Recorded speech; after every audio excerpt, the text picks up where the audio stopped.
Welcome to the Impact Recovery Podcast. I'm your host, Sarah Pritchard. This is a podcast where we dive deep into the real, uncensored truths about addiction, recovery, and everything in between. No sugarcoating, no judgment, just honest conversations that can help lift up the solution.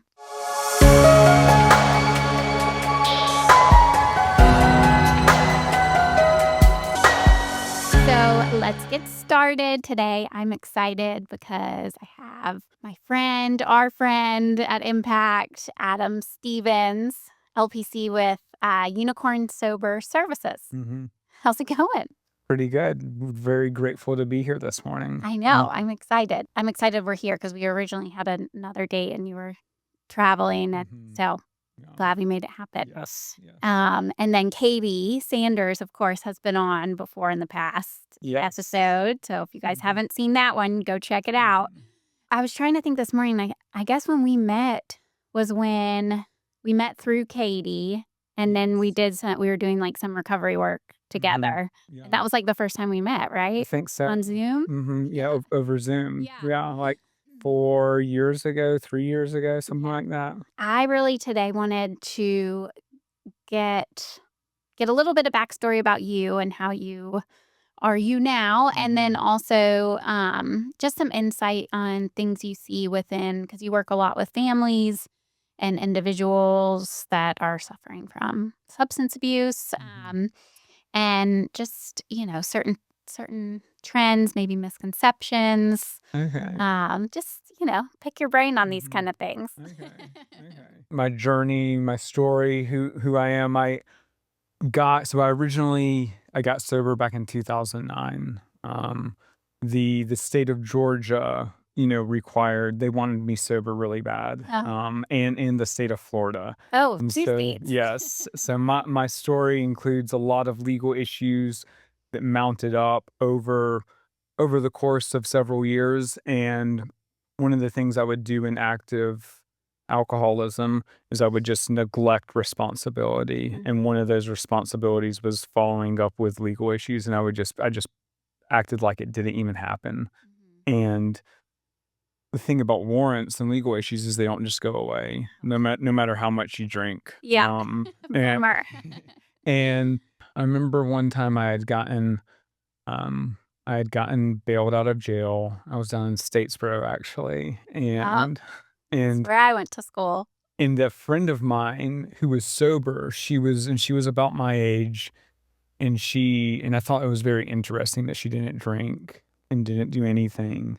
And I call her my AA angel, and she said, Adam, a little sober time never hurt anybody. And I was like, because I knew something, my journey, my run was coming to an end. It was either going to end up in like treatment or jail. And ultimately I chose treatment because I didn't want to go to prison for it was like 900 and something days. Yeah. And I figured I would go there for a few months and just check the box and then keep doing what I was doing. But that somewhere between like 3 and 5 months, something like flipped and changed, and I was like, oh, this is actually all right. I might be able to do this. And I also became a father while I was in treatment. Oh, wow. Yeah. And that was very, very challenging at times because I was just growing. I was a child myself. Yeah. Growing up, trying to figure out what it was to be a man, to be sober, to take on, to be responsible, pay bills, get to work on time, do all of those little things. And I had no idea how to do those things, especially sober. Yeah. I remember part of our requirements in this place I went to was that we had to get a job after a certain point. And I could not find a job anywhere. I mean, I probably applied to over 100 places. I even and I didn't have a car, didn't have a driver's license. I was taking MARTA all over Atlanta to find jobs. I even took MARTA down to the Varsity off of North Avenue and tried to get a job there. And they were like, "We don't think you're the Varsity type." Oh, yeah. and and so and this was pressure was mounting because if I didn't get a job, I could eventually get kicked out. And if Right. I got kicked out, I would have my probation revoked and then go to jail. And so I eventually went to there was there was an Arby's right up the street from where I was living. It was like the closest business establishment where I lived. And somebody told me, "I have a feeling there's something up there for you." And so I went up there and I talked to the lady and she said, "Well, I'm not hiring right now." And I was like, "Please just give me a chance. Like, I won't disappoint you." Like begging for a job at Arby's. Yeah. And she said, "Okay, come back Monday morning, 9 o'clock for an interview." And I was like, "Okay." So I get, that weekend comes around and this was like 2009, 2010, and I get the swine flu. Oh my And gosh. and so I'm, like, so sick, and then that Monday, it snows in Atlanta, and so I'm, like, walking to this interview in the snow with the swine flu. Wow. I don't have a phone to call and be like, "Hey, I can't make it." And so I show up and I get the job, and it was like, I it that kept me in treatment and also introduced me to, like, working in sobriety. I would work, like, very few days a week, very few hours, but I remember, like, working maybe, like, 5 hours and being exhausted Mhm. and just like, "How do people do this?" But that first year of sobriety was like learning how to do things sober, Yeah. Yeah. learning how to like make friends sober, talk to people sober, get a job sober, pay bills sober.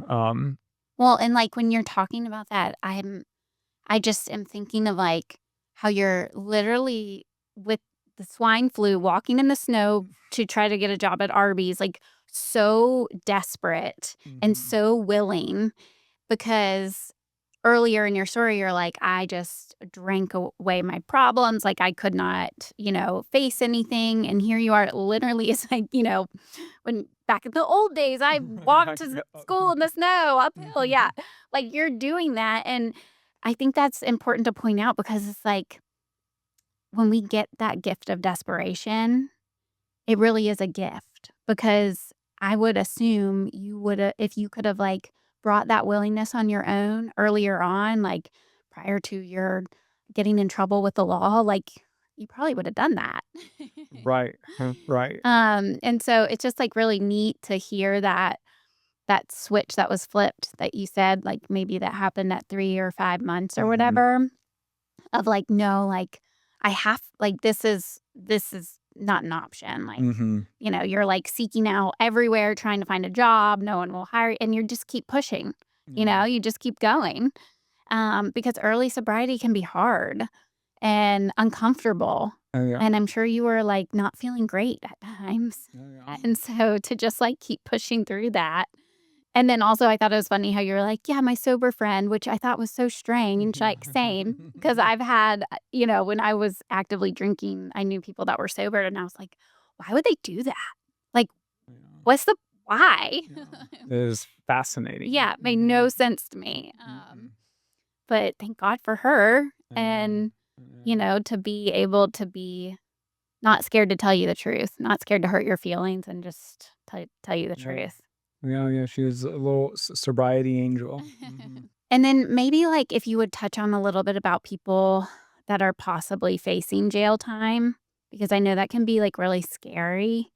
Like, what your thought process was like, with all that, and I know you had the option to choose treatment over jail time, but Mhm. maybe if you could just, like, walk us through a little bit to maybe help people that are potentially have the same, thing going on. The first 2 like, 1 to 2 years of sobriety, I was in a lot of courtrooms and like having to make those legal amends and all this stuff I had neglected the years prior. I had to like show up and be like, not knowing the outcome, showing up and, hoping for the best, but preparing for the worst. Mhm. And it all went, kind of went in my favor. Um, and so that, it took a lot of like, prayer and like, I remember a few times because again, I didn't have a car, didn't have a driver's license. Other men in my sober community, they would ride with, take me to court. When if two times this one guy, he drove me down to Statesboro, like 4 hours down to Statesboro and back. And knowing that, I remember I would tell him, look, I may not be riding back with you, but just, thank you for the ride down. But I always came back. And I would show up. I remember one time I like had my hand up, they're like, raise your right hand. And like my hand's like kind of shaking because I, Yeah. didn't know the outcome. And but it did go in my favor. Um, and a lot of those, judges like it when you're sober. Yeah. It really bodes well for the outcome. Oftentimes, sometimes it doesn't. But it is like to be able to show up and be like, I've done this, I'm changing, I'm doing this, I'm part of this community and this program now. Um, it does go a long way because the majority of people that get arrested, they're drug and alcohol related. Yeah. And the majority of people sitting in jail or prison right now, they're there for some drug or alcohol related crime. Yeah. And it's the things that drugs and alcohol will make me do, will make, people do is yeah, it's why the jails are so full. Yeah. And there's a lot of people in jail right now that maybe don't necessarily deserve to be there. They just, need treatment or need help, need a solution. Mhm. And but yeah, if you're facing some jail time, well, first get a lawyer. and it's and not everybody that gets arrested for drug and alcohol related crimes are like necessarily an alcoholic or a Right. drug addict, um, but if it's maybe like your seventh or eighth or like 10th arrest, then there may be something going on there, and because it's like that's not what makes me an alcoholic. It's like all of our stories have very different facets to it, but what makes me an alcoholic is when I start drinking, like something happens in my body and I can't stop. Yeah. And then that causes me to make reckless decisions and not really fear the consequences in the moment. It's and then even when the consequences come, I can drink more and just neglect them to the side and pretend like they don't exist. So it's like analogy I like to equate to my story, and maybe some people can relate to this. Is it's like I was running from this tidal wave, and I finally had to like stop and turn around and face the tidal wave and let it like crash over me. But the thing is it didn't drown me. It didn't take me out to sea and wash me away forever. I just had to let it hit me. It was a little painful, but I lived. I lived through it. Mhm. That. Yeah. And thank you for pointing out that, like, just because you've been arrested and had jail time or whatever, that doesn't make you an addict or alcoholic. Right. It is. It's once the substances go into our body, we have no control. We don't know what's going to happen. Normally, I drink more than I intend to, and all Mhm. bets are off, and I can't stop. And then, yeah, like you said, make reckless decisions and things that go against what I believe and, all Mhm. sorts of stuff. You get sober, you start getting in a community. And oh, the other thing that I was actually going to mention was like with you going to court and being like, I don't know if I'm writing back with you or Mhm. not. Um, from other people I've talked to that have had similar situations, they just trusted a higher power, Mhm. God, the process. They just trusted if they went to jail, it was still going to be okay. because they were seeking recovery. Um, and they weren't, like, happy about it, and they were terrified, but at Mhm. the same time, they were just like, "I'm at peace with whatever happens because I'm just gonna continue to do what I'm doing." And you're right, a lot of times it does work out in the person's favor, and sometimes it doesn't, and then it's like, okay, you get to go be of service in this jail community or whatever, which maybe is, not what you wanna do, but I've also heard some really cool stories that Mhm. happen there where they can be sober, get sober in jail, and start up, you know, recovery communities in there. Right, right. That was there was a lot of faith and trust in the process, Mhm. and knowing, and there was actually, I had a friend who was maybe like 2 or 3 years ahead of me at the time, and he had his experience included jail time where he had shown up to, to I think the same county as I was, and had been sober at that time for like a year, and the judge was like, "Oh, well, I don't care. You're going to jail." Yeah. And he said that he was able to, carry the message into prison. And I was so that was in my head. I'm like, "Okay." And he was just preparing me, like, if that happens, maybe that's where God needs you. Mhm. Um, but that didn't happen, and I was able to carry the message, other places. And Yeah. but that was always in the back, a lot of prayer, a lot of, like, just faith in the process, like, "Okay, this will work out, and whatever happens, happens." Because it could have gone, the other way. And but fortunately it did not, and who knows how my story would have turned out, that way, because it's not even easy to stay. It's not like, it's not easy to stay. People think, "Oh, you're in jail, you can't, you can stay sober, there's no access to drugs." Well, there you can get drugs in prison, Yeah. probably, rather easily. Yes. And that's, speaking to people, they've said that it's not, necessarily easy to stay sober in jail, Mhm. because you have access to substances just as easy as the outside.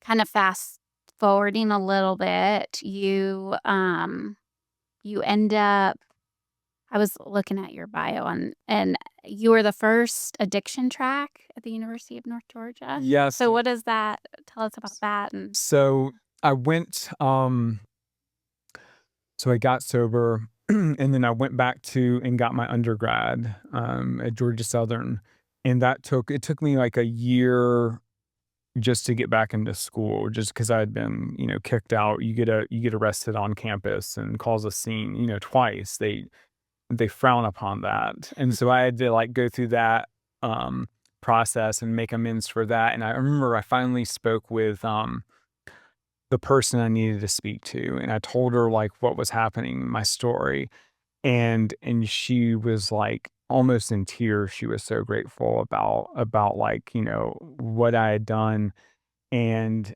how I, like, went about getting back in school. And so I did that right at, early sobriety. And then one, I guess it was like 2017 ish. I was just sitting with God, and I heard this message of, like, "You need to go back to school and go into the field." And it was a before that, it had been like this quiet whisper, and now it was like this roaring yell, like, "You need to do this." And because I did not want to work in the field, or, like, avoided it for a long time. I didn't wanna, just be that person that, got sober and is like, right. I'm working in the field." So I I had a lot of barriers. I applied into school, and they had just started this addictions track at University of North Georgia for their, um, counseling program. And I remember I had to take the GRE, like a graduate exam, and I needed to get, like, a certain score or above, and I got, like, exactly that score. And I had not taken a standardized test like that in years. So it was Oh, exhausting. yeah. I mean, just, If I had to take a test, right, I still have dreams that, like, I'm, like, late for a test, I didn't study, like, I can't imagine taking a real test. so exhausting. And I got in and it was like the first, um, like I guess a master's in addiction counseling it was the first time like a university, like an accredited university in the state of Georgia had something like that. And it was, yeah, it was very, because I was able to bring in like my experience, with addiction. And then also, so I have like this twofold, like there's two parts of my brain when it comes to addiction. There's like the education side and then the experience side. And it's helpful. Sometimes it can like get messy up there, Yeah. bouncing back and forth. But yeah, and I've been able to work in various fields. So in residential treatment, in like treatment services or drug court and like family treatment court. And like I do outpatient counseling now at a private practice in Alpharetta, and then also crisis work, which like that's not all.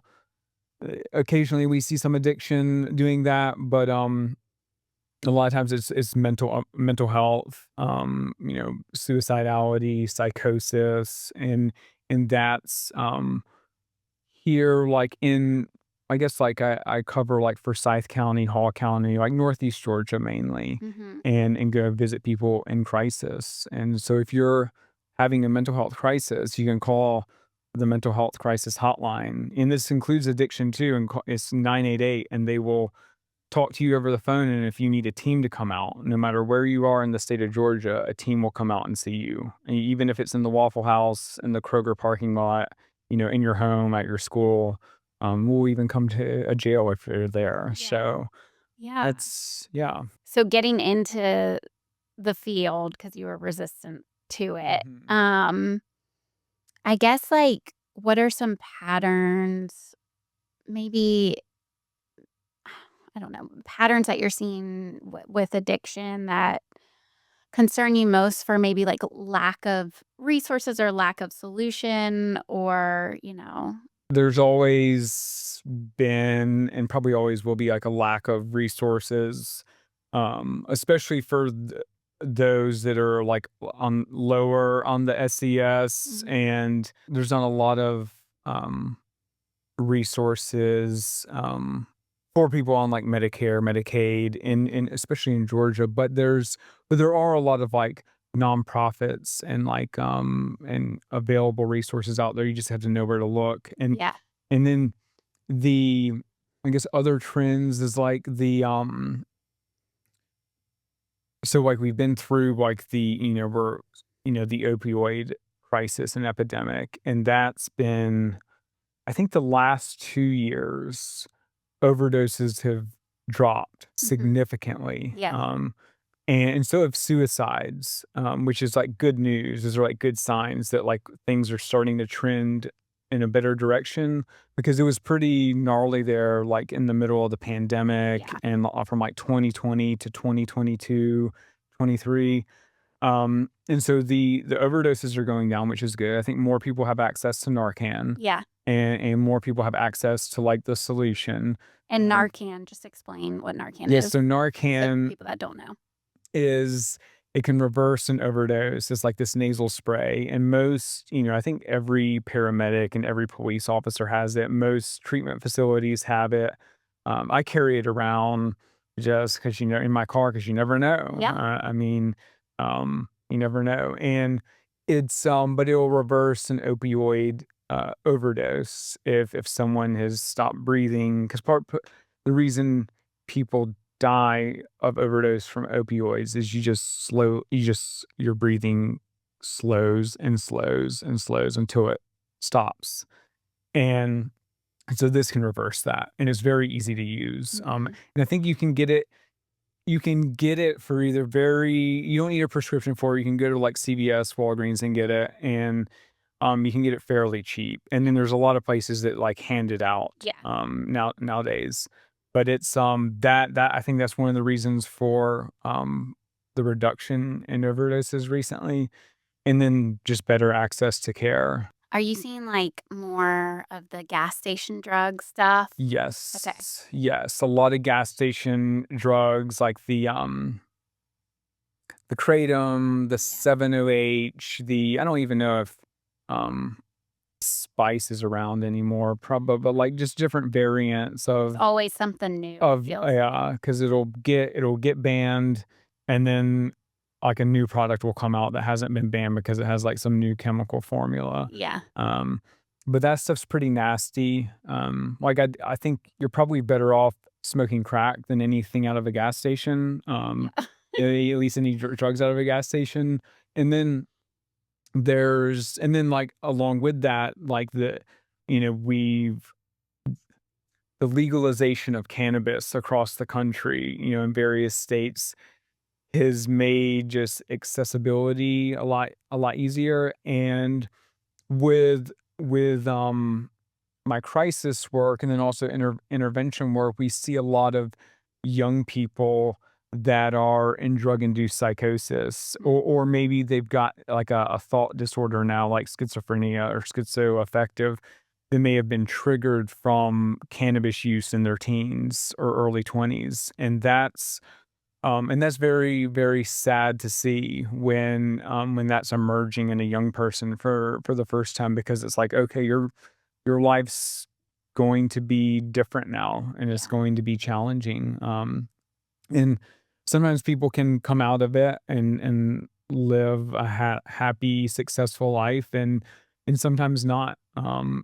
And it's not everybody that smokes is gonna, like, have that happen to them, but a small percentage, will, and it's hard to say, like, would this have happened without the Right. cannabis use, or would it have, you know, did it just speed along the process? Yeah, Mhm. and that's so interesting that you bring that up because I it's been kind of a topic of conversation for me over the past few weeks about, like a drug-induced psychosis or the, acceleration of a mental health disorder because of using substances or, like, Mhm. somebody that seemed okay, and then they took some things, and then they're not, and, just how I don't know, that's just come up recently, and I haven't talked much about it, so I'm glad it's coming up here. Yeah, yeah, no, it's very, it's scary, it's Mhm. interesting, and there's something to it. I mean, like, there's,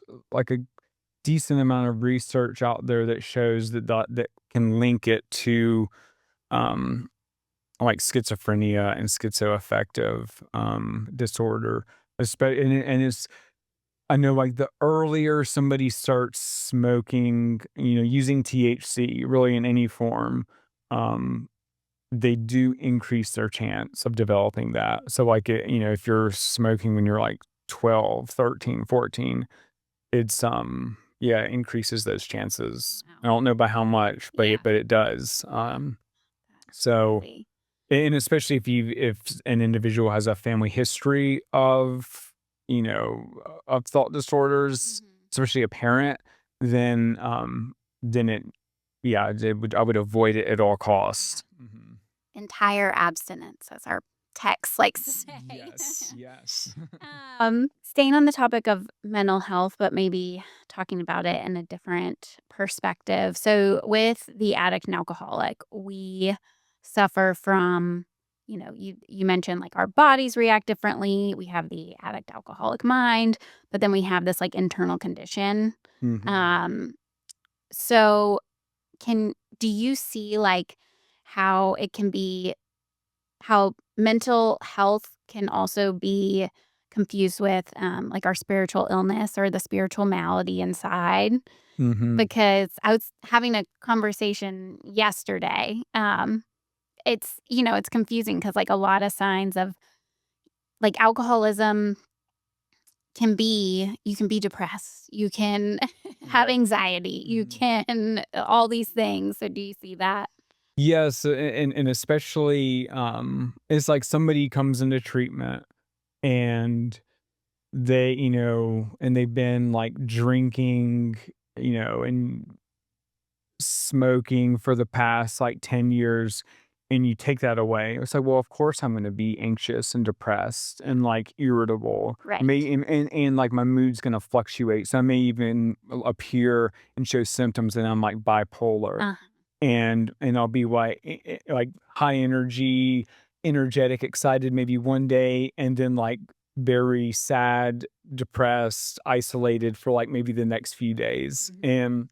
and so it can and, like, during that time, it's like, it takes about, like, a year to a year and a half for the brain to heal Mhm. from, coming off drugs and alcohol, and so, like, during that time, my mind is bungee jumping. I mean, it's like, there's early on, it's up and down, eventually some equilibrium comes, but just physiologically, the brain is trying to heal from all of the external, like, dopamine it was seeking. And so the brain there's part of the brain that really likes drugs and alcohol and really what like prefers to get those chemicals from the outside world because then it's like, oh, well, I don't have to make them anymore. Yeah. And so there's like the part of the brain that enjoys that because our bodies and our brains are kind of like lazy in a way. They want to do the least amount to get the job done. So if my brain's not having to produce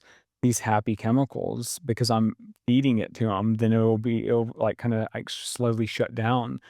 And so that first year of sobriety is is very up and down, and Mhm. especially like the first like 6 months, 90 days, 6 months is where a lot of the change happens. It can be so I remember showing like being very anxious, very, depressed. And that's like so there's like that physiological component. And then also like when I just left untreated, because, alcohol treats alcoholism. It does. And it's very effective for a long time. I mean, I wasn't able to drink that long, but the amount, the length, most of my drinking, it worked. It was Mhm. treating the ism.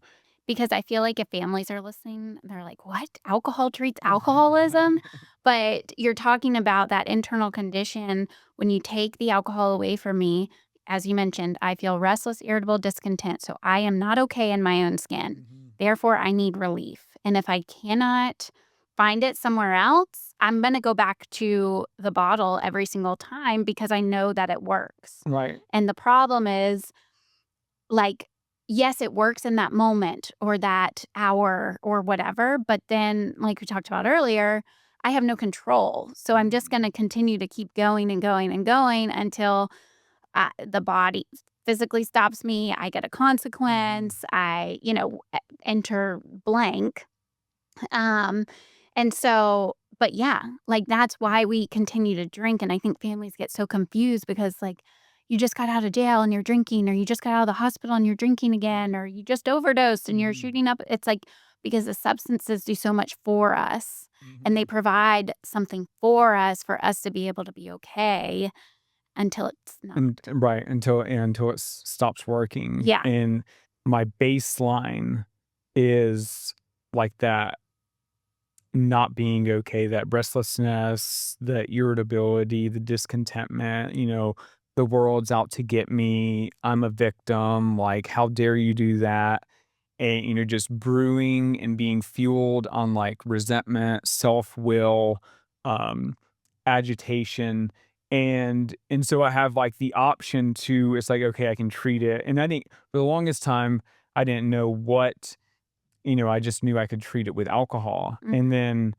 then this other solution, this spiritual solution was introduced to me and I was like, okay, this can treat it as well. It's not as instant. Yeah. I can't just like, boom and treat it like that.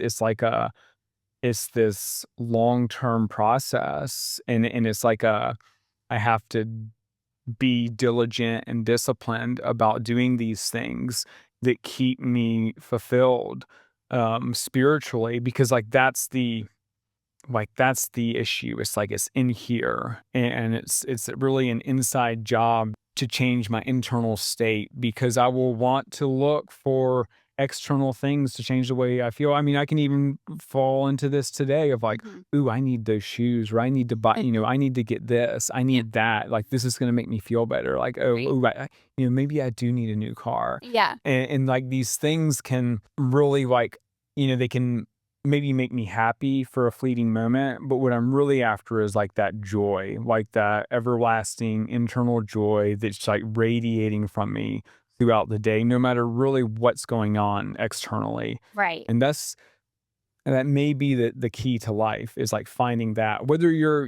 alcoholic or not, like finding that because it's yeah, the world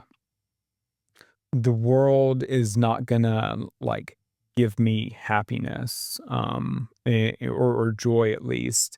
And so I've got to, find it elsewhere. And that Mhm. elsewhere has been through like this spiritual program and developing a relationship with, with a higher power, call it God, the universe, whatever the word can get.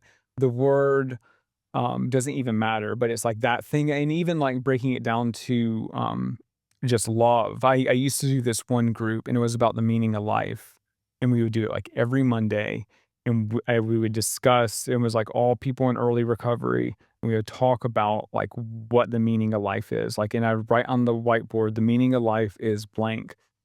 And every time we did this, it always came back to love.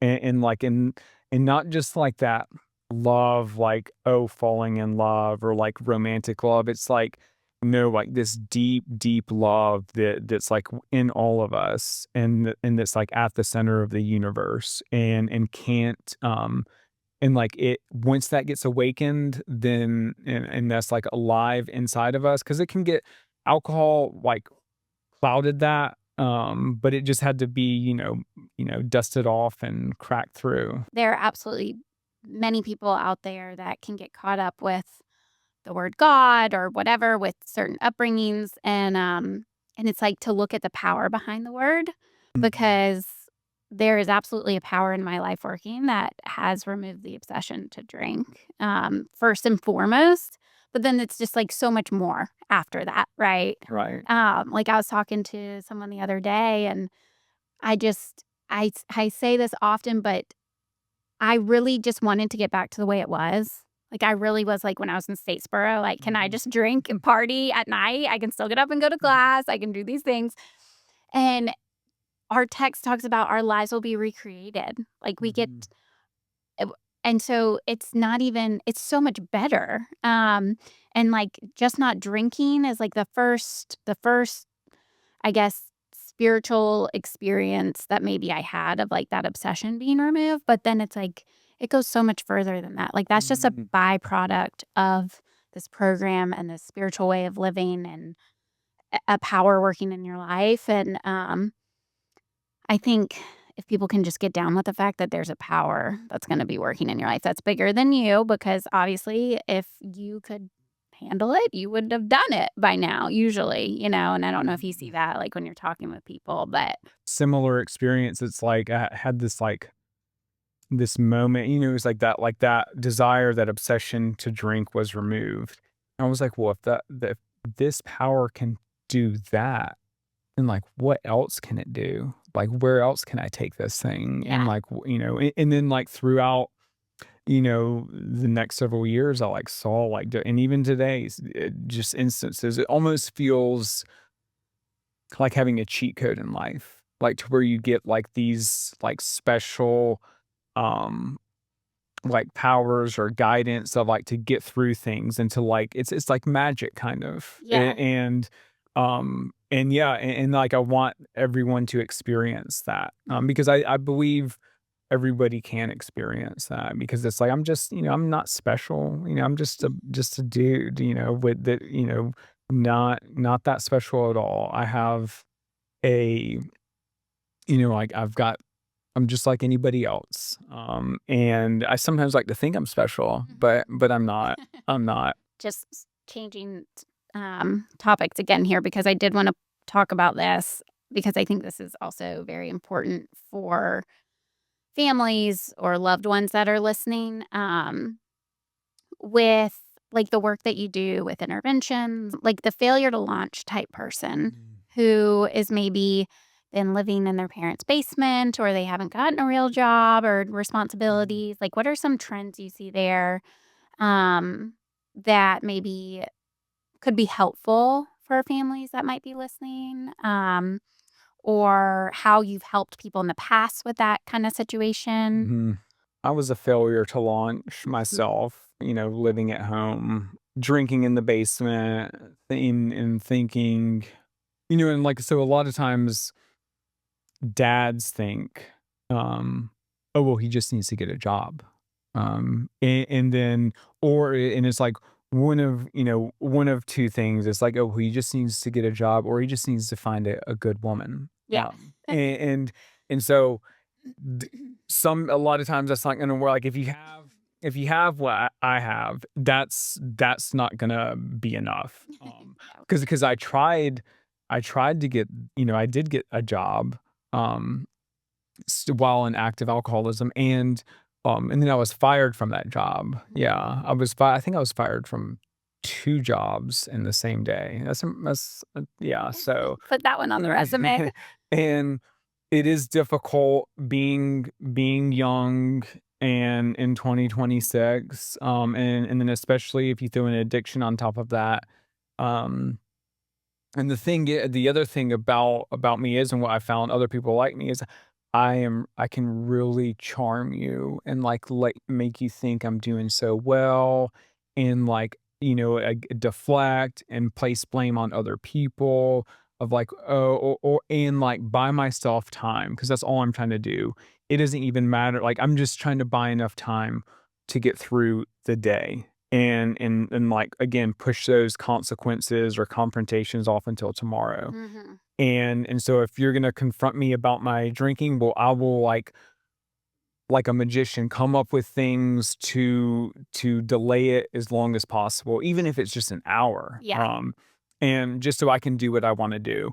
And with often so I do interventions too, and oftentimes in situations like that, the person just needs to be, they need to be taken out of that environment, especially if it's not healthy for the like, 'cause if you have somebody in active addiction living in your home, it's going to make the home pretty turbulent, and resentments will grow within the family. It's chaotic, and so and that person, and I'm thinking of myself, and then like other people I've seen, like myself, like I need a community of people like me. I need to be around people like me, and need to get learn how to live life on with responsibly on my own, and like that cord needs to be ripped. The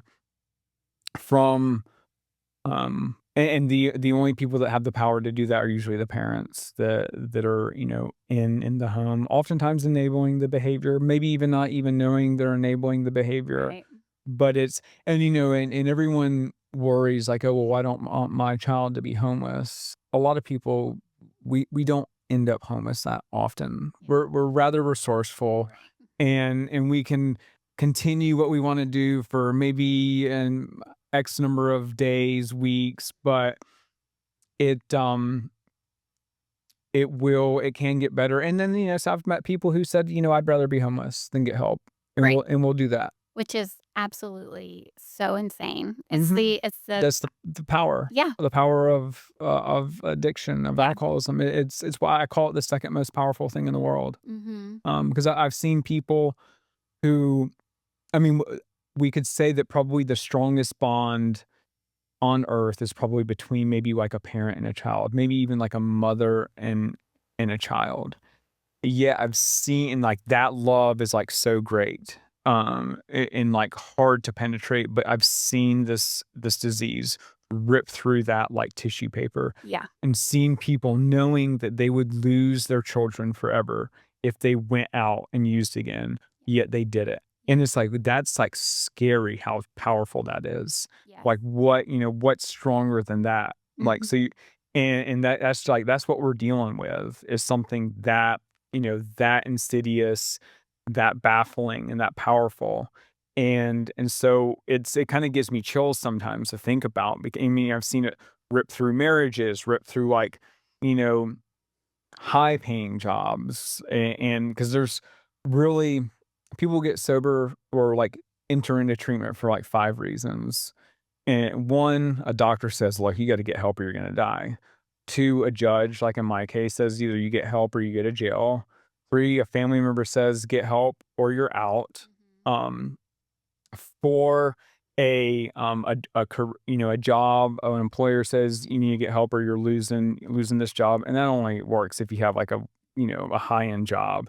And then the fifth one is like every now and then that internal voice is like, you need to get help.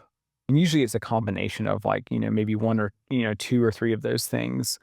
But yeah, this we're dealing with something very powerful. And so yeah, people will choose to be homeless or choose to leave their family or their career or neglect their health or, Right. sometimes even go to jail. But it's the person who's in the basement and nothing can be done. That I'll just say they're probably not gonna get better in the basement. Right, right. The Or, like, if they're the family's paying their rent at Mhm. their condo that they're living in, and they're drinking themselves every day, Yep. and I love Chad Blanchard talks about this all the time or says this all the time. He's like, "Do everything to support their recovery and nothing to support their Mhm. addiction." And so because people and it is very confusing for the families, like, they have no idea what to do. Right. I say this all the time, we didn't get a class in school on how to handle, my son doing a line of cocaine on the kitchen table, Mhm. right? So everyone is very confused and emotions are high and everything like that, and I think people can get scared on, like, well, like, then I'm just gonna not help them at all, and, like, sometimes they need the help to actually get to a place to get the help, Right.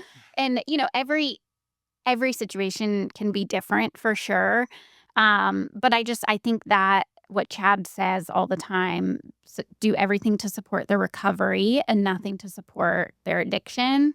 Then you can kind of figure out like what works best for you and your family on how to make that Yeah. happen, And it can be confusing because it's like, what is supporting like recovery versus Mhm. addiction? And it's okay, and I was told something very similar, and my parents were told something similar too early on because I thought the most important thing that happened in my recovery early on, it wasn't going to treatment, but it was at 6 months, I was going to return home and move back into the basement, and I had these plans and had my discharge paperwork, and I thought I was leaving, and I go into my counselor's office and my parents are sitting there, and I'm like, "Oh, so what are y'all doing?" And he was like, "Sit down, Adam." And that's where they told me that, the 3 of them said, "You're not gonna come home. You need to come up with a better plan than this." And that, like, jolted me into, "Okay, this is for real. I gotta do something different." And And good for them. yeah, because if I would have gone back home, I don't know if I'd be here today, like, and still have maintained sobriety. And so that, like, dramatically changed the course and the trajectory of my adult life because it would have been because again, my little plans and designs of what I wanna do and how I wanna do things are, like, oftentimes wrong, and so it's good that, like, there were people in my life to check me and be like, "No, you don't," and I still see that I'll see that counselor, he's retired now, but I'll see him every now and then and, like, thank him for that because it changed my life. That's Mhm. amazing. Yeah. Aw. So, it could be and that's with like, the boundaries don't stop once the person leaves the home Right. and is in treatment. Like, if anything, it can be a little harder because it's like, "Oh, well, he's doing so well. He's been sober for 3 months now, or he's, like, made all this progress. We can just let him come home." And so and it's not like, I mean, there are instances, rare instances where, like, maybe it's appropriate and the person can come home, but the majority of the time, no. It's like you need and like this addiction it's largely like a young people's issue. These I mean, like it affects every age group, but like the bulk of the people seeking treatment are between the ages of like 18 and I think like 34, 32. Like that's like over 50% of the people seeking treatment. And maybe yeah, it's higher than that. It's like 60 something percent. And so in part and it's coupled with that failure to launch. It's like Mhm. this failure to like jump into the world successfully, and there are many reasons for that, a lot of which aren't like, necessarily like a young person's fault, and it is very hard to live now, but part of being sober and part of my story was just, like, growing up, like, just, growing up taking responsibility for, like, this wreckage and being, like, being a man, Yeah. and I see and that's why, like, I have a soft spot for the young man that's struggling and is, like, kinda lost in the world and is, um, really trying to figure his place out in the world, and the difficult thing with that is, like, if if we wait too long, like, life can pass us by, and then you're, like, just bouncing around, with no direction, and and so again, this little magic, this superpower that I've got now, it's able to, like, provide me, wind in my sails and direction like nothing else ever has. Is there anything else that you wanted to add? There's help out there. There's always like a it's never too late type thing, and like I have this unique perspective because I do see like as a therapist, interventionist, crisis responder, recovering alcoholic, I've seen a lot and one of the things I did towards the end of my drinking was it was like, I had to go I was like, "Oh, I'll go see a therapist, and like that'll help me out." And I would go and see this lady once a week. And it was literally the only responsibility I had. So it would be the day I took a shower, I, like, shaved and, like, got dressed up and would present to her like I had my shit together, Yeah. and even though I did not, because at one point she told me she didn't think I was an alcoholic, and I was like, "Yeah, I know. Like, can you tell the judge that? And can Right. you tell all these other people that?" And then Music to my ears. yeah, and so I had gotten in some trouble again, and she said, "Well, you should try to stop drinking for a month," and I was like, "What?" She may as well said 30 months. It Yeah. was like that distance was so wide for me, there was no way I could make it a month without drinking, um, and so I see it's like I will do these things to like push off responsibility for as long as possible so I can continue to keep doing what I'm doing. And that I'm sure that's happening out I know it's happening right now out there with, a loved one of a family that may be listening, and it can be like with the interventions we say we like to bring, like raise the bottoms up because the ultimate bottom with this is death. And that's everyone's greatest fear. Is like losing a child is like the worst thing that can happen to somebody.